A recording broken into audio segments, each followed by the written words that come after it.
Hello, and welcome to another episode of Boundless Body Radio. I'm your host, Casey Ruff, and today we have another amazing guest to introduce to you now. Zack Blakeney is a business and freedom coach who helps entrepreneurs heal from addiction and make more money. His Red Pill method blends science-based methodology with perception transformation to guide his clients to master fear, liberate limitations, and create magic in the present moment. Zack helps his clients build a strong and confident body that amplifies their energy, dissolves their inner conflict to access clarity and creativity, overcome limiting stories and align with liberating truths, and reignite passion and enthusiasm for business and life. He appears in many podcasts, both as the guest and the host, and has been featured on several major news networks, such as CEO World Magazine, NBC News, CBS All Access, Entrepreneur, and Thrive Global. You can find Zack at www.invincible.club. Zack Blakeney, what an honor it is to welcome you to Boundless Body Radio. The honor is mine, Casey. Thanks for having me on the show. So cool to have you on. Recently, a new trend, as of the day of this recording, a new trend on Facebook has just kind of started. Social media seems to turn out like new trends every few minutes. And the new one is the 10-year challenge, which is kind of interesting to see people's pictures, you know, where they are now and where they're going to be, you know, or where they were 10 years ago, which is kind of cool. You know, by the time this comes out, it's definitely not going to be a trend anymore. And who knows what the next one's going to be. Maybe it's going to be like the ice bucket challenge again or something. Like nothing would surprise me. But you've come a long way in 10 years. And so I'd like to talk about your particular post that you made about yourself now and yourself then, and what ways you've grown in the last 10 years. Yeah, it's been an amazing journey. You know, there's something that I can sum up the last 10 years is that I wouldn't wish my last 10 years upon anybody, but I don't regret any of it. So, and I say the 10 years, and really that goes all the way back probably into when I was 14 or 15. And I ended up getting absorbed into pornography at a very young age. So pornography addiction was something that I had struggled with for upwards of 16 years of my life. So by the time I was 14 to 16, or I'm sorry, 14 to 30 for the 16 years.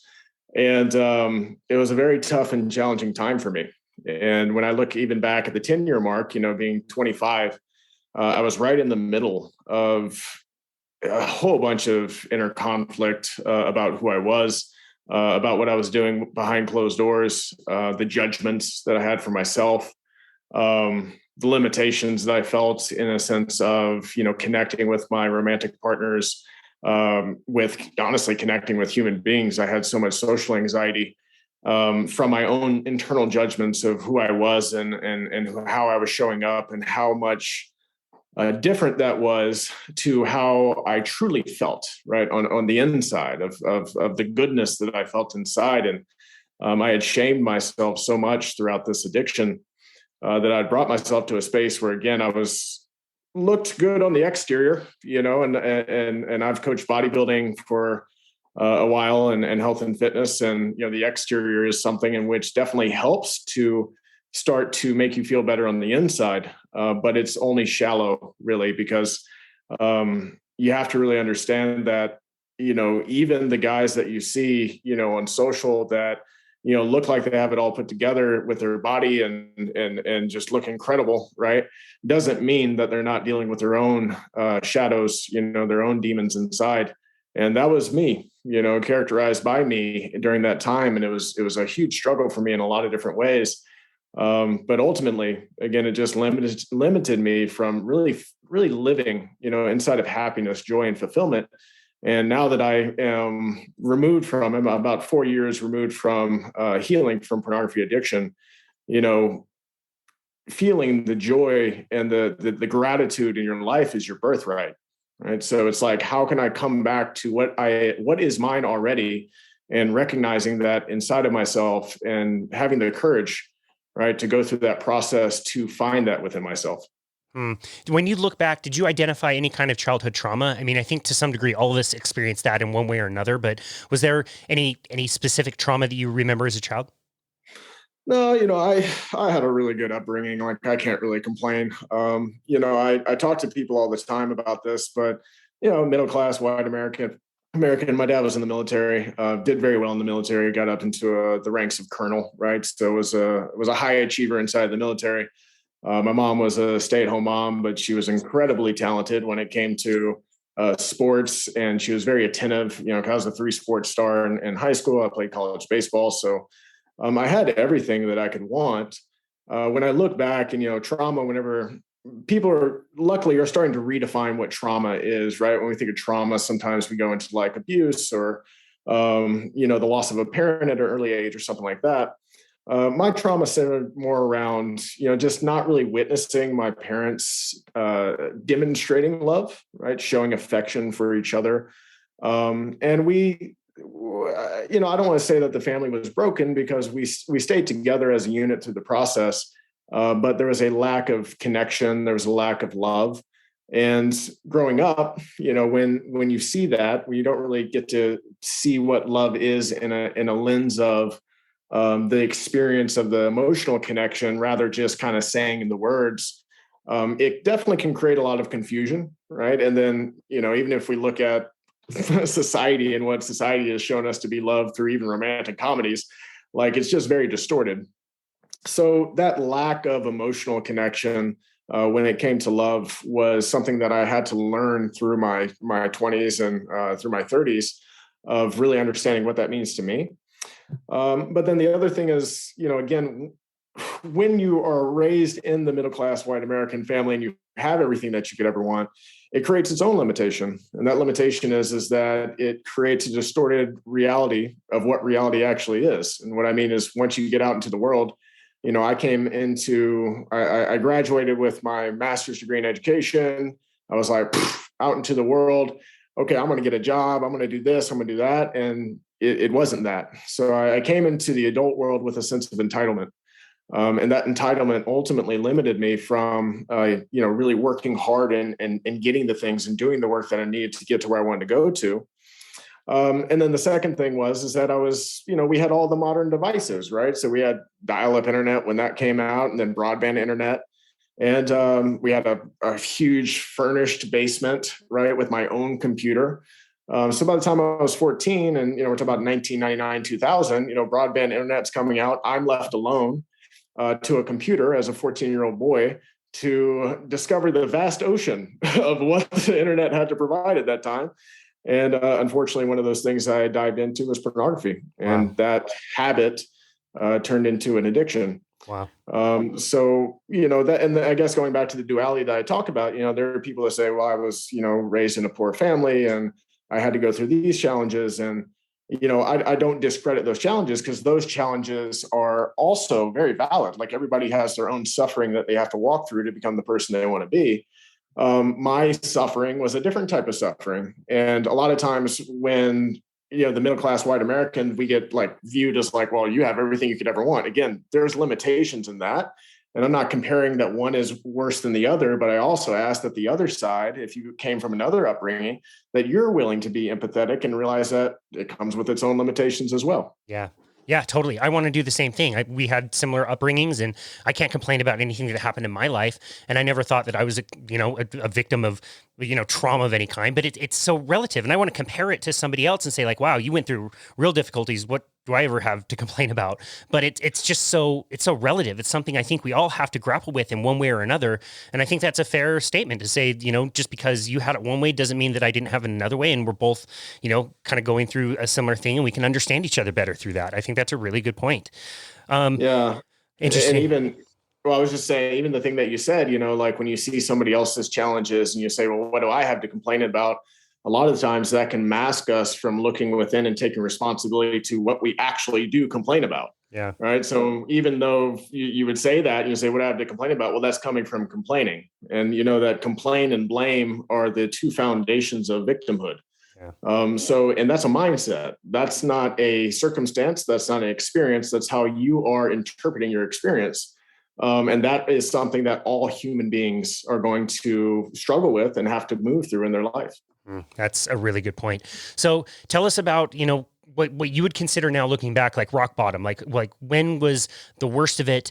When was it time to change? One of my favorite sayings is when pain increases, hearing improves. Like, when was it so hard for you that you maybe lost something or things were really bad and you had to really address this?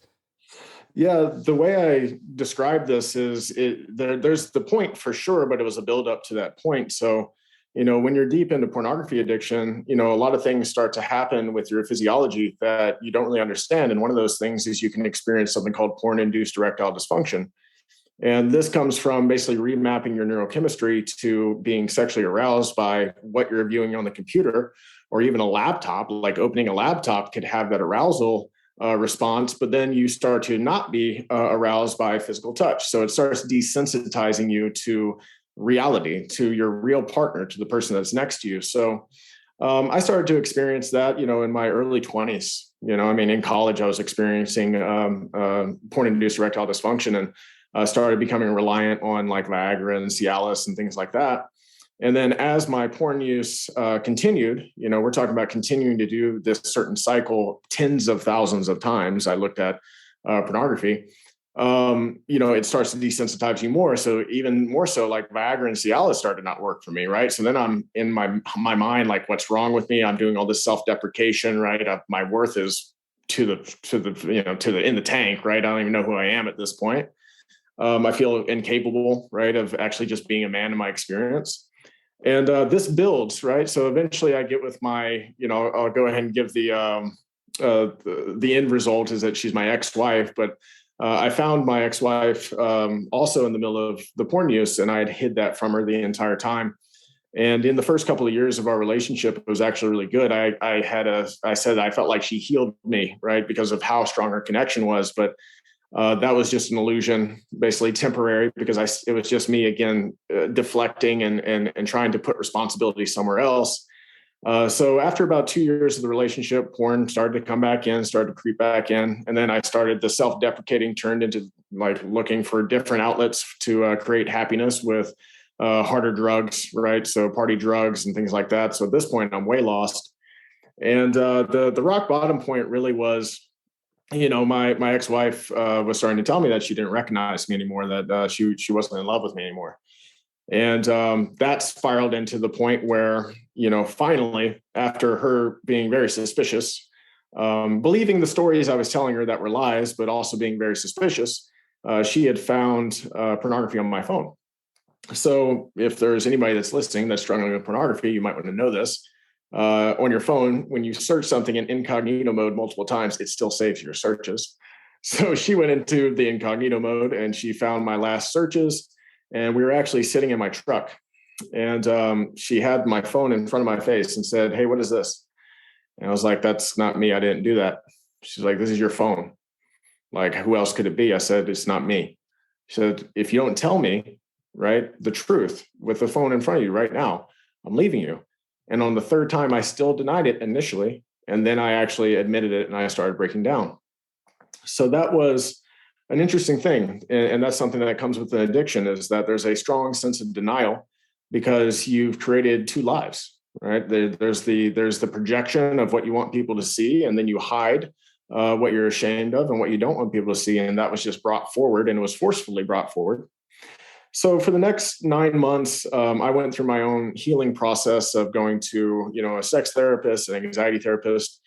And although I was successful in stopping the actual behavioral addiction of watching pornography, what I didn't realize is that there was a lot of different behaviors that are attached to an addiction, like lying, right? So you want to lie because you're hiding the shame, you're hiding the addiction. You'll manipulate, you'll control your people around you so that they don't see those things. So I was still lying, manipulating, controlling my ex-wife. And then that's really when it came to head, is that about 9 months later, she decided to leave.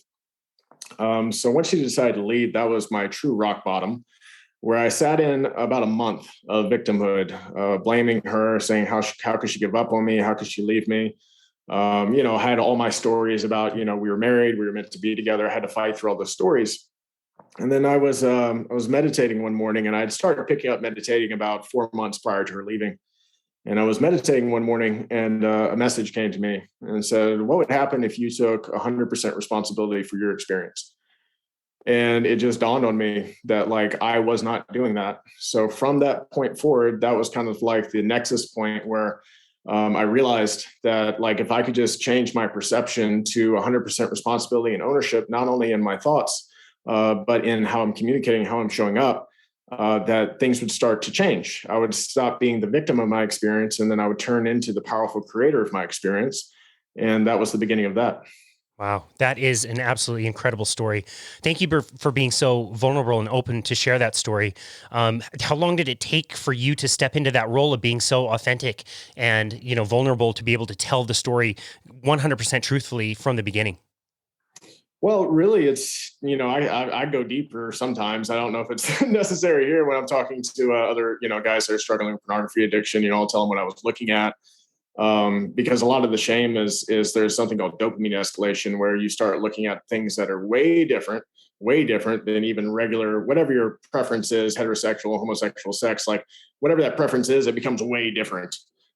This is where we see, like, there's, rapists that will say, well, it started with me watching rape porn, right? So it escalates from porn to wanting to act these things out. So it becomes very, very hard to deal with internally.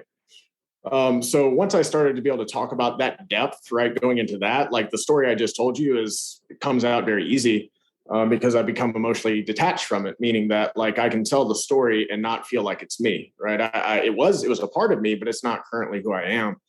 And I think that probably came at about a year, I would say, after taking that acceptance point and taking responsibility. And it started with me being super vulnerable, super transparent. And I was actually transparent to people that I should have been transparent to. When you want to be transparent about something like this, you want to make sure the receiver is someone you trust. I mean, and that's something that I just kind of threw out the window and told the whole world. And all I would say is that what came from that is some false judgments, some false perceptions, in my social circle that I had to work through, and then eventually just disconnected from that social circle so I could start to create a new and create my own box of who I wanted to be going forward. Wow. When you look back on some of the therapies that you did, do you point to any one as being more influential than another? Did something help you more than another technique? Like, what was the most important part? Well, I didn't actually stay with a sex therapist for very long. I was only there for about 3 sessions, and I went to one porn addict, or sex addict group. And when I was at the group, I didn't like the way it was being communicated at the group. It's the typical, "Hi, I'm Zach, I'm a sex addict," right? So where I'm labeling myself something. And then I'm just listening to all these other stories, and these stories were triggering me, right? I'm listening to all these other promiscuous stories, and I'm getting triggered going to these group supports, and I'm not really feeling like anything's coming from it. But the reason why I said I went to 3 sessions with her is the very first session is what was the most impactful. She didn't even talk about the addiction with me. She said, rate yourself on a scale of 1 to 10 of how honest you are. And my first rating was about a 4. And she was like, "Is that even honest?" I was like, "Maybe it's like a 3. I don't know." Like, I'm going into this space where I'm trying to really look at myself from a truthful lens. And that was super impactful for me to realize that, like, that was the whole thing I was working through, right? It was like, well, I healed the addiction, but the first thing that this lady goes to is honesty. And I knew that was one of the symptoms, right, of the addiction. So that was really impactful. And then the anxiety therapist, I think, had more of an impact. And I went to cognitive behavioral therapy. So really understanding my brain. And that was a lot of impact. But to be honest with you, man, like, the most impactful thing was my own self-learning.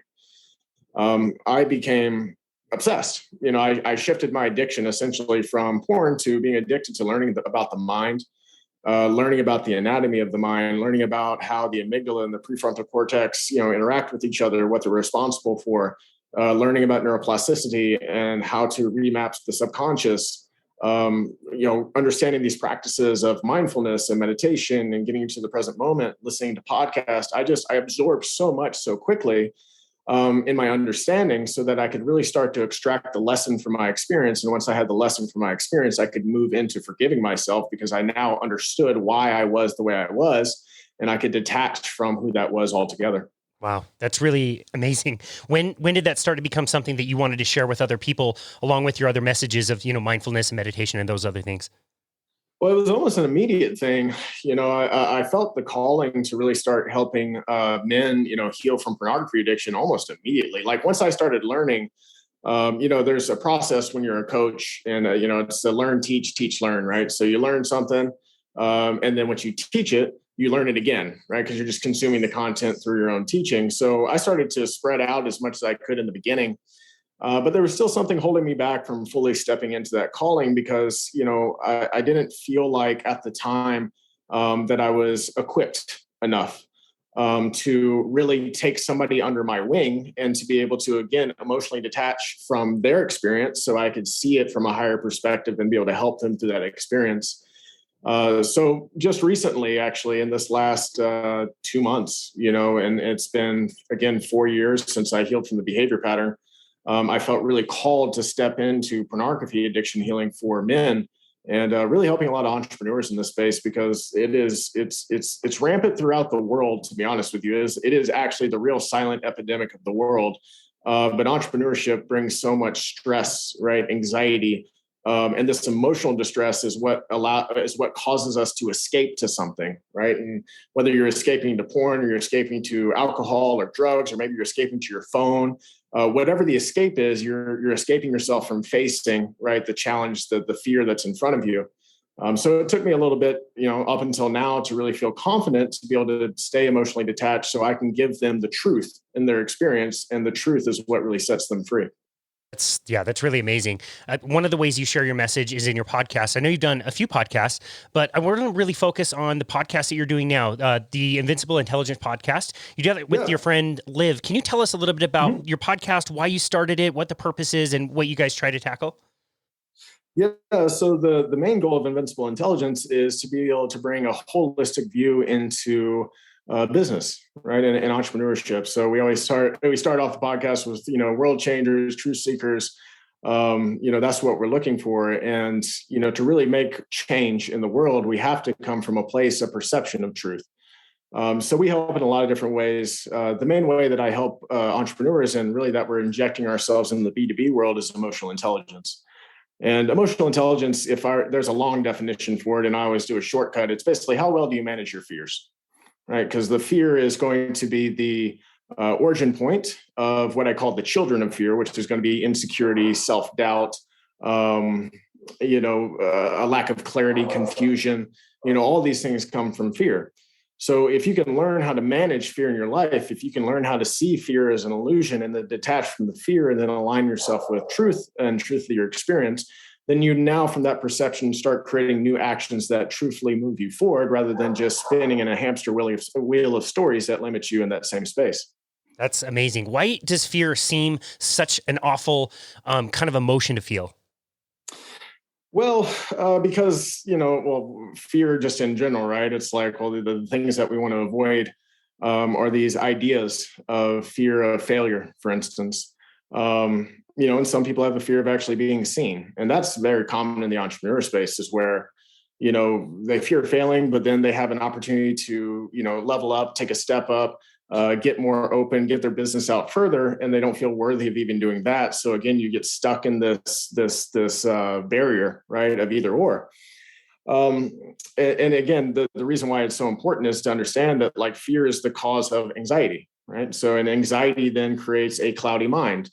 A cloudy mind creates impatience. Impatience creates problems. So you can see it, fear as being this origin, and it just bubbles out into all these different limitations. And it's really about understanding that we have to sit inside of these things. And, something that I tell my clients all the time, and anybody who will listen, is that, what you resist will persist. So if this fear of failing is popping up for you and you just you want to not acknowledge it, you want to put it away, well, it keeps showing up for you. Like, it's not going to stop. That doesn't make it go away. What makes it go away is to actually sit inside of it. So a really impactful thing I do with my clients, for instance, is fear of failure. I'm like, okay, cool. Like, you're afraid of failing. You don't want to actually sit in it. Let's go ahead and play out what it would look like for you to fail. And, they'll go through the process. Like, what would happen if you lost your business? Then I'd have to go move in with a friend, right? What would happen if, you moved in with your friend and then they had to move? Well, then I would have to move somewhere else and probably start something new, right? So they end up realizing that there is no failure because they're never going to quit. So it's literally about going through the process of realizing that this fear of failure isn't real, especially if you're going to ground yourself in the realization that you're never going to quit trying to do what you're trying to do. So why be afraid of something that you're never going to quit at? Right. So it's just that type of mentality of like, hey, let's not resist it. Let's go through it. Because if we go through it, you can release it. Wow. One of my favorite stoicism practices is negative visualization, where you imagine, something good that's in your life that maybe you're taking for granted, and you envision it gone. Your house burns down, your business fails, your partner leaves, whatever it is that you do feel that fear of, and then imagine it gone, because one day, it will be gone, and it helps you to kind of appreciate it while it's there, and helps kind of eliminate the fear. That seems like a very similar strategy to what you implore there. I really love it. Tell us about your co-host, Liv Thompson. How did the two of you meet, and why did you guys decide to do that podcast together? Yeah, so Liv is an incredible human being, and me and her, I don't like to attach myself to like, oh, she's the female version of me, but it's the best way to describe her. Is that we're very in tune, and we're very aligned in our purpose of what we want to do inside of business, and also the impact that we want to make in the world. She does incredible work with women, helping women get over the victimhood mindset, codependency in relationships. And when you look at victimhood inside of the business world is rampant. Codependency inside of relationships that we think about are going to be inside of a romantic relationship. No, codependency shows up in a business partnership. It shows up in a relationship of a boss to an assistant, right? So, and when we start getting into these areas, and people realize that these unhealthy attachments are what keeping them stuck, they can start to realize something that's greater than them, and they can start to actually move forward with where they want to go. So Liv, I've known her for about 4 years now. I was introduced to her. She's the sister of my best friend, and my best friend is also a coach inside of our business as well. And, I'm lucky enough, and I'm super grateful that I get to do what I love with the people that I love every single day. That's amazing. Well, I really enjoyed the podcast. I've listened to a bunch of episodes. You guys really jive quite well. So I love that you mentioned that, she's kind of a female version of you. I was hoping maybe we could deep dive into a few of your recent episodes and have a bit of a discussion about, what messages you were trying to convey, and maybe help our listeners understand some of the things that you teach your listeners, if that's okay with you. Yeah, absolutely. Let's go. Great. So one of the recent ones that you did talks about how an all or nothing mentality can certainly can basically guarantee that you do nothing. And you make the point, and I certainly agree in the world of, entrepreneurship, that all or nothing, like I don't want to put something out unless it's going to be perfect. So I'm going to worry about this and, refine this a million times to the point that I never actually do it, versus somebody who just says, look, I'm just going to put something out and perfect as I go. Tell us about the all or nothing mentality and how that can stop people before they get started. Yeah, and it centers around that perfectionist mindset, but it also centers around this unrealistic view of what all is, right? So we say, it's all or nothing. Okay, so define what all is, and they can't define what all is. I was like, what is nothing? Define what nothing is. We can't clearly define what nothing is. So you're using barriers that aren't even true, right? So when we look at this in the space of, okay, if I'm going to do it, I'm going to do it 100%. I understand it, and I respect the way that comes out. But when you look at the way that it limits us, it is that perfectionism. It means that I'm not going to put this out until I have X, Y, and Z. When really you should probably just put out X, get the feedback from the experience. What are you getting feedback from X from? Okay, cool. Now that helps me build a better Y, right? Okay, now I'm going to get experience and feedback from that. Now I can actually maybe even finalize something by Z. But then they put out X, Y, and Z, they wait to do X, Y, and Z, and then they don't get the results they want to get. And then they're back into this whole spiral of I'm not good enough. I'm not capable of doing this thing. I don't know enough. We get back into that fear-based space just because we didn't take a step. We're it's taking a step, not trying to leap 10 yards ahead. There's steps in between. I always say the 0 to 100. Well, there's 1 to 99, right? And we can't discredit 1 to 99 to get to 100. So the main limitation that we see is that you say that, okay, I'm not going to do this unless I can do it 100%. And then that's just a way to defer and deflect and avoid, right? To where you never actually get anything done. When you have to realize that you can break down a project into simple ways that you can start to make progress, and you can do so in a way that's much more effective and much more valid in the overall scheme. Interesting. Do you have a specific time or event in your life when you had to use that tactic to put something out there before it was perfect? Honestly, I've probably gone the other way, where I jump the gun too quickly on things that I want to do. And instead of that, I will jump my limitations. I jump the gun too quickly. So I get an idea, and I really love the idea, and I run with the idea. And then once I run with the idea to the fullest of what it is, and then I realize, that's not exactly everything I want to do with that idea. So then I break that down, and then I do something new. I take that idea, and then I build upon it. I go forward. So there's balance in between this. And what I mean by that is if anybody has followed me for the last 3 years. I've had like 3 different brand names. I'm moving into like a different brand name, right, as I'm like evolving. But I would be better with putting more time and thought into the planning process rather than just starting. So I think there's a balance point between the two, to where, yeah, you want to throw it out, right, and see what you get. But also there needs to be some planning into what you're throwing out. And I was very impulsive with throwing things out without knowing if that was something I wanted to sustain. And that impulsivity comes back from addiction, right? So addiction is, I feel an emotion, I impulsively act. I feel an emotion, I impulsively act. So I was actually able to find that emotional addiction inside of that behavior and doing that. So that's been more of my thing is finding the balance between, I guess using the same thing, finding 50, right? How can I find 50 rather than continuing to throw it out, restart, throw it out, restart? But finally, now stepping into this calling of really helping, these entrepreneurs and men healing pornography addiction, I know 100% into my core that is the calling. Wow. Well, talk about balance point. You used the word enough, which constantly perplexes me. How do we know when it's enough? How do you know when you've done enough planning to start, or that you're not starting too soon or too late? Like, how do you know?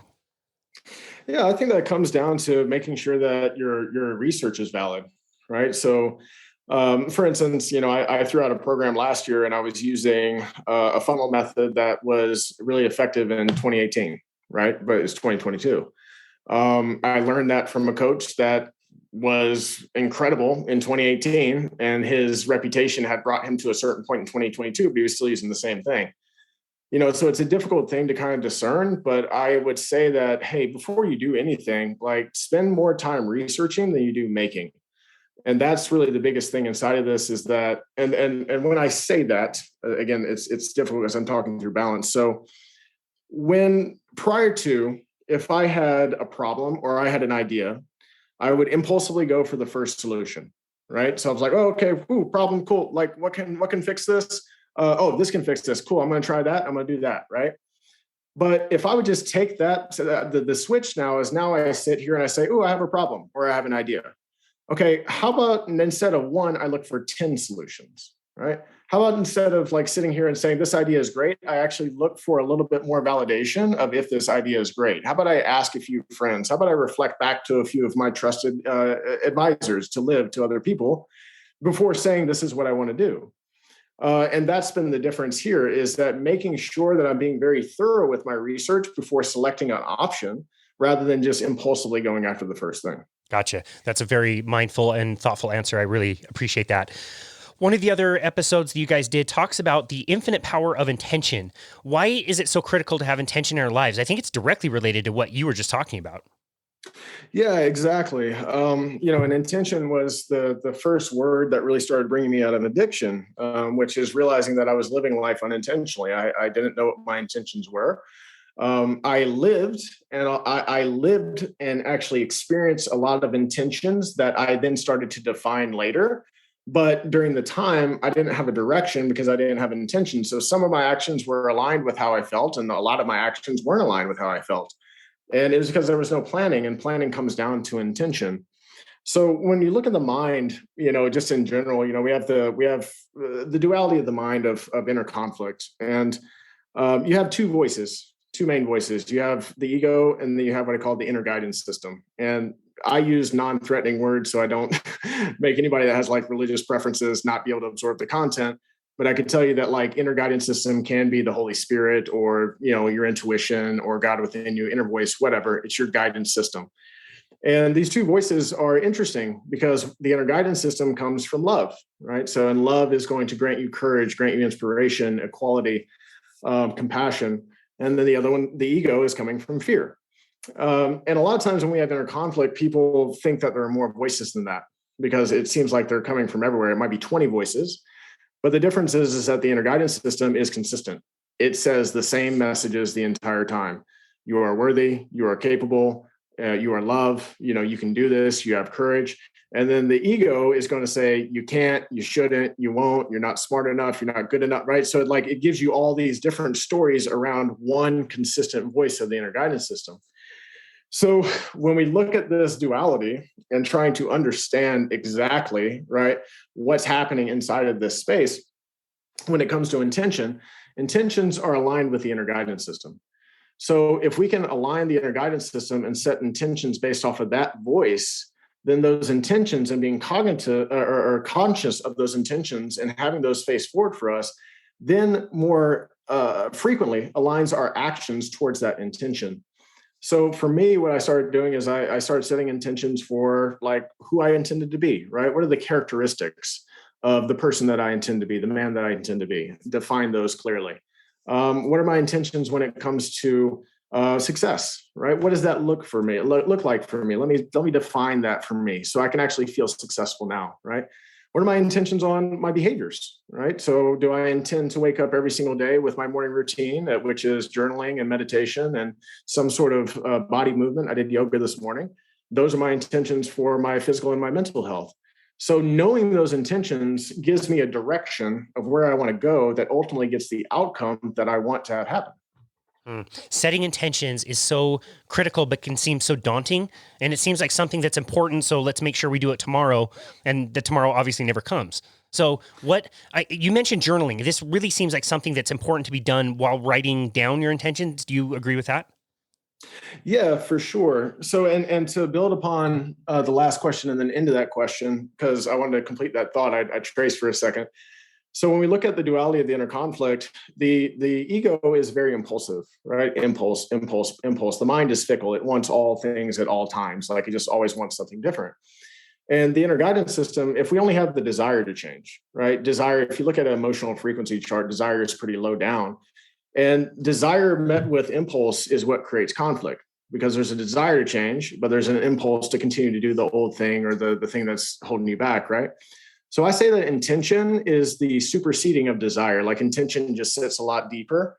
So when you're setting intention, it like bypasses the conflict directly into who you want to be. And then secondly, moving into your question, talking about having visual aids, right? So I tell my clients, for instance, I can change your life with a sticky note. And they'll say, what do you mean?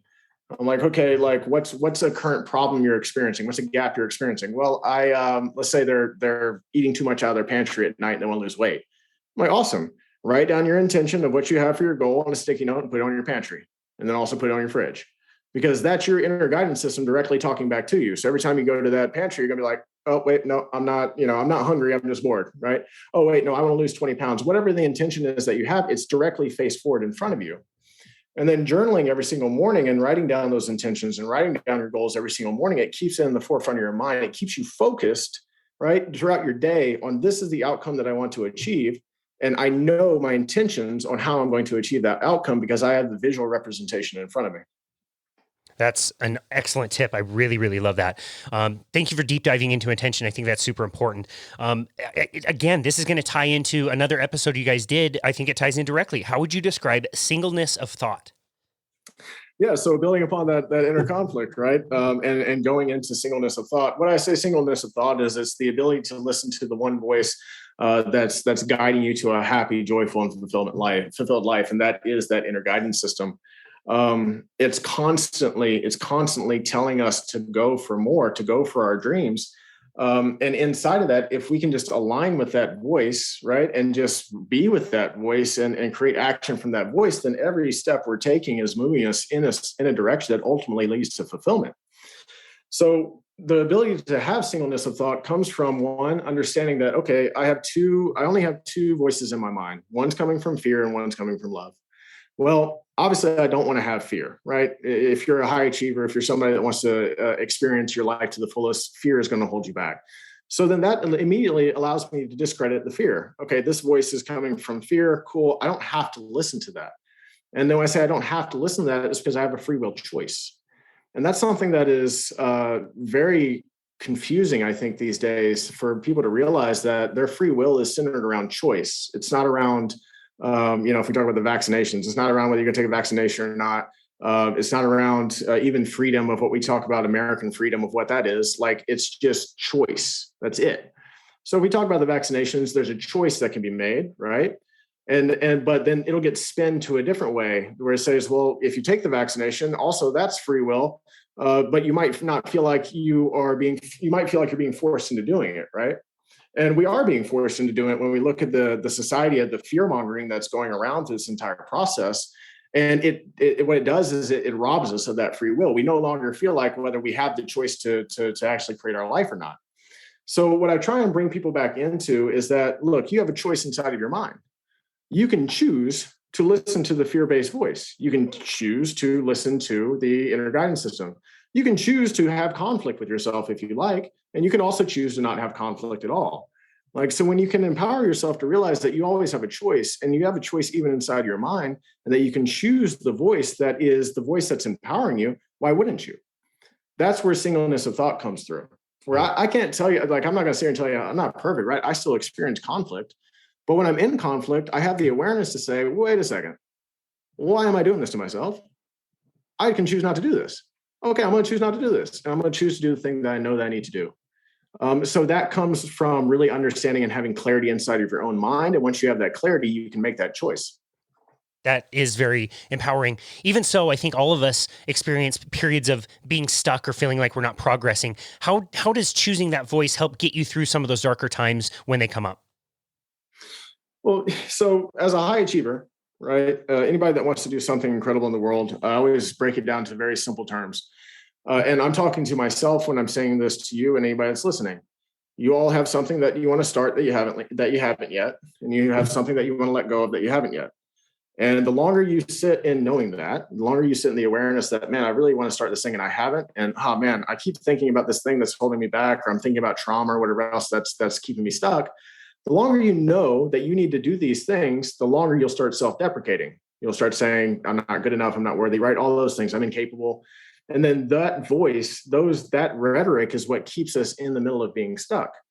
So the faster you can say, cool, I'm going to start this thing, I'm going to start it. I'm going to let go of this thing. I'm going to let go of it. Then you level up, right? It's like you're out of this little complacent standard. Then you level up, and then you're going to be good for a little bit. But guess what comes next? There's going to be something that you want to start. There's going to be something that you want to let go. It's a constant cycle.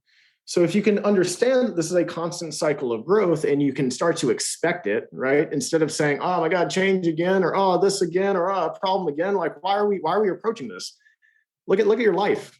Your life is filled with challenges the entire time. What makes you think that you're going to wake up today and you're not going to experience a challenge today, right? So if we can just take a different perception and say, the perception that I give to my clients is that suffering forces your consciousness to grow.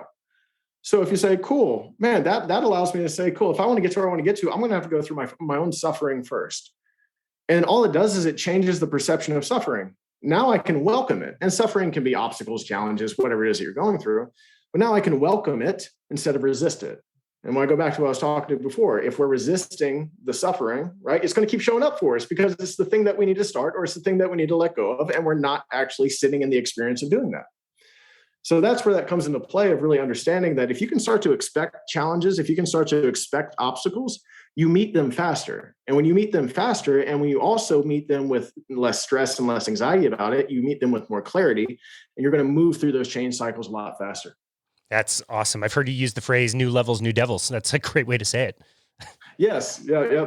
That applies as well. That's awesome. You also did a 2-part episode that I really appreciated about masculinity. And in today's day and age, 2022, this has become a bit of a difficult topic to talk about, but I think it's really important. And I think those who choose to step into a masculine energy need to understand how to, welcome that masculine energy into their life. Can you give us a little bit of insight into that? Yeah, so I want to start off with one thing that, our society has done is labeled masculinity as being toxic, and that's not true at all. There is no toxic masculinity. Again, what is toxic is not healing trauma, right, from past relationships. What is toxic is lying and trying to control people and trying to dominate others in competition. These are toxic things, but masculinity is a energy. Like it itself in balance, right, is something that is the antithesis of the feminine energy. And if we start looking at it as an energy rather than attaching masculinity to a man, if we just look at it as an energy, we realize that women hold masculine energy, right? So you're going to tell me toxic masculinity is inside of a woman? Well, no, because it's branded on men, right? So the ability to live in balance of both of these energies is actually what creates both of these energies to operate at the highest level. If you're overly masculine, in a sense of you are not feeling your emotions, you're struggling with forgiveness, you're struggling with being compassionate, right, then you're going to feel pain in your masculinity because you're only leaning on the logic, you're only leaning on the dominating strategies or tendencies that you might have, the competition, the egoic way. And it's going to create problems inside of that. So we have to understand that we have to balance both energies to be able to do so.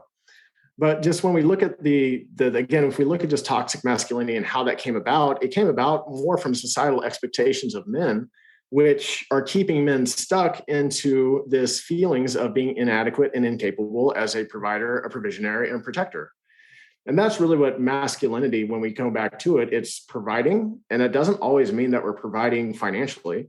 It just means that you are giving to the person, you're giving to your partner, right, in a way that you can give to them to make them feel safe, right? The provisionary, right? When we talk about making provisionary, that's going to be more of a money sense. But also in this way, if we're leaning on, okay, if I don't make enough money, I'm not good enough as a man. Okay, now we're getting out of balance, right? And then the protection. Now, the protection is something that men, we are just genetically, right, inclined to be stronger and faster and bigger. And our genetic makeup is what gives us that protection quality. But I know a lot of women that my girlfriend was a high school wrestler. We've wrestled a couple of times. She's tough to bring down. So it doesn't mean that it's only on men. And that's really what's happened is that, again, these societal expectations of men and who they should be and how they should act is discrediting the fact that women can also need to adopt a balanced sense of masculine and feminine energy simultaneously. So it's really starting to break down the difference between what people expect of you and what you expect of yourself. Because what you expect of yourself, you'll always live up to those expectations. What other people expect of you, it's going to be a very tough sled to try and do that. Is that the key to a great relationship, is learning how to ebb and flow with the masculine and feminine energies? I mean, I could use those. Really the key to a great relationship, any great relationship, is transparency. That's the key. Whenever I'm actually like working with some of the guys I'm working with, and we might bring in, their partner into the fold if we need to. And I just do a very simple thing. I want you to rate how transparent you are with your partner from 1 to 10. We can find out where that is. Okay, now here's the gap. Let's say you rate yourself a 7. Okay, so what prevents you from being a 10? Well, now I've highlighted exactly what those stories are, right? So now we can start work within those stories to be more transparent. But if you can be transparent with your partner, then you create trust. And trust is the thing that keeps relationships going for a very long time. And transparency doesn't just come from, we're talking about being transparent about maybe finances or something else like that. With men, it's talking about your emotions and being transparent with how you feel, right? Because if we can't be transparent with our emotions, then we isolate ourselves. And when we isolate ourselves, we will lean back in on masculine energy without being able to adopt the compassion and the forgiveness that's needed to live in balance.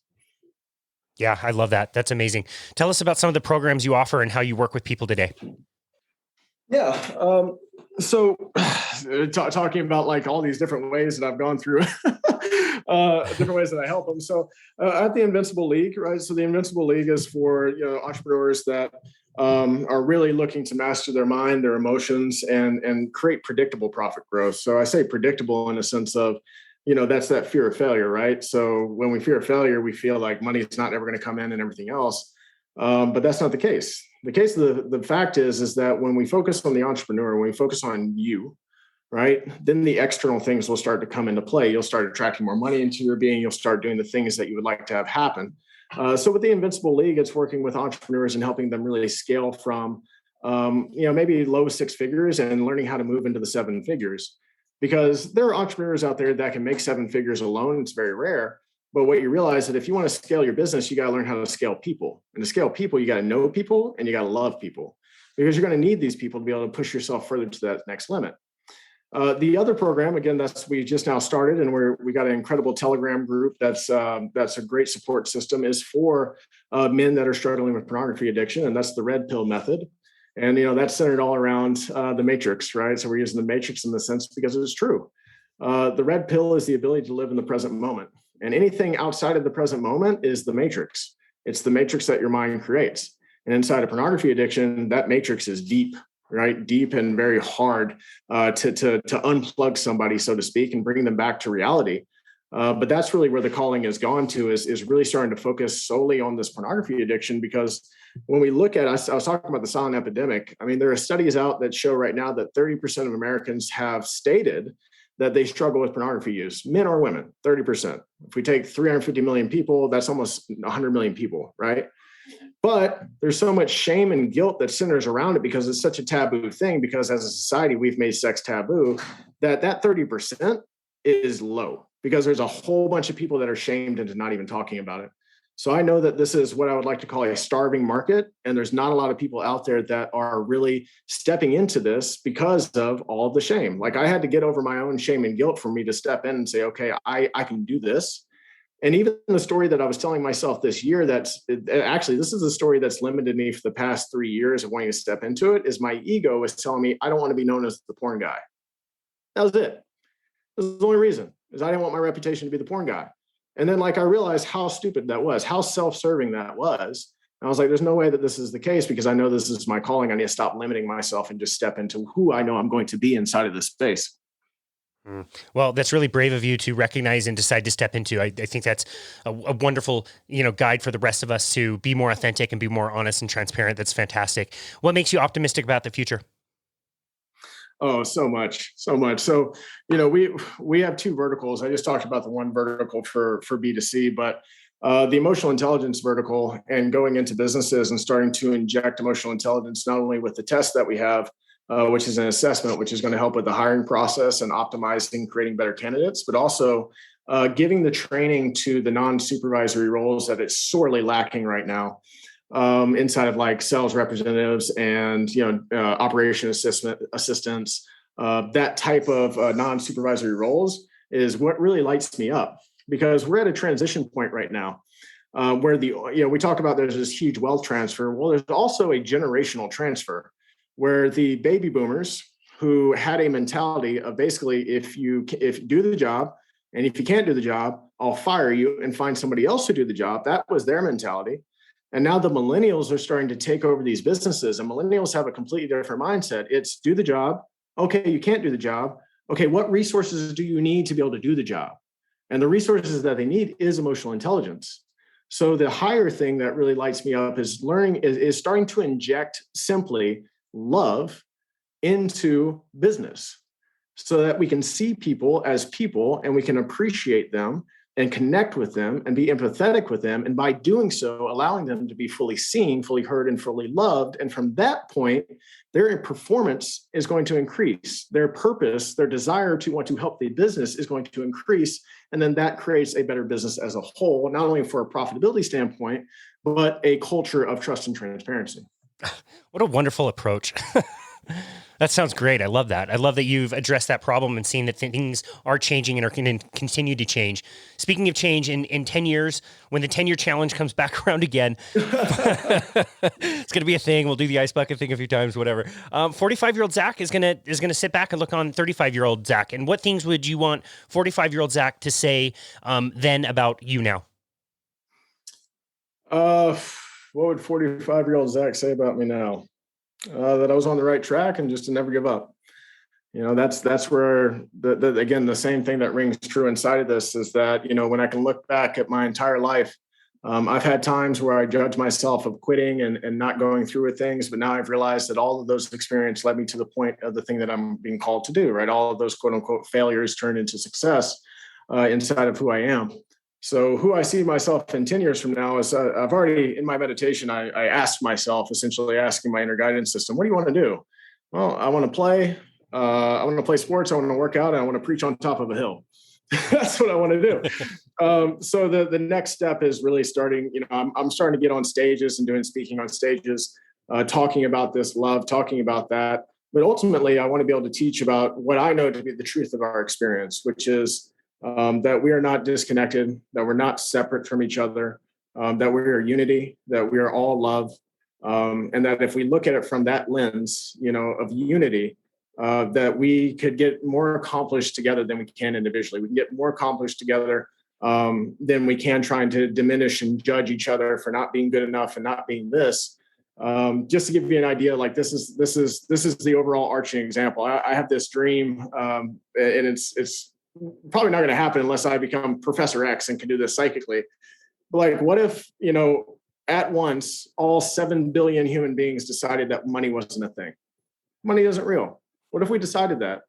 there's enough resources inside of this world for every single person to not live in poverty, to live comfortably, and to really live in what really matters with life, which is connection, which is love, which is relationships, and deepening those things. So that's what I'm really called to. That's what I see myself doing in 10 years from now, is really creating that type of the perception of life and realizing that we have everything that we could ever need to all have a happy and fulfilled life on this planet. Wow, I absolutely love that. What a great answer. If you could distill down one simple tip for our listeners from this conversation, what would that be? The tip would be to take 100% accountability and ownership for your life. That every single time you find yourself blaming or complaining about something, reframe and say, how could I do this from a space of this is my responsibility to take action on? And if you just did that simple reframe inside yourself, you would start seeing the things that you actually want start to manifest into your life. That's amazing. Another great piece of advice. We so appreciate that. Zack Blakeney, where do you want people to go to find you and connect with you and your work? Yeah, so luckily my name, Zack Blakeney, is my IG handle. You can find me on Facebook through that, LinkedIn. And if you have any questions from the show or you want any reflections, just DM me the word Invincible, and then I'll know that you're coming from the show with Casey. And, it doesn't have to be about, potential coaching. If you, again, reflections, questions, I do my absolute best to answer all DMs and provide whatever value I can in that space. That's awesome. We will link to all of that in the show notes, including the word Invincible. Zack Blakeney, what an inspirational conversation this was. So empowering and just, like I said, just very inspirational. Thank you so much for your journey, for your decision to be really vulnerable and open and authentic and share this message with the world and share your time with us today on our show. We really, really appreciate you and your work. It's my honor again, Casey. Thank you. Absolutely. It was a pleasure. And this has been another episode of Boundless Body Radio.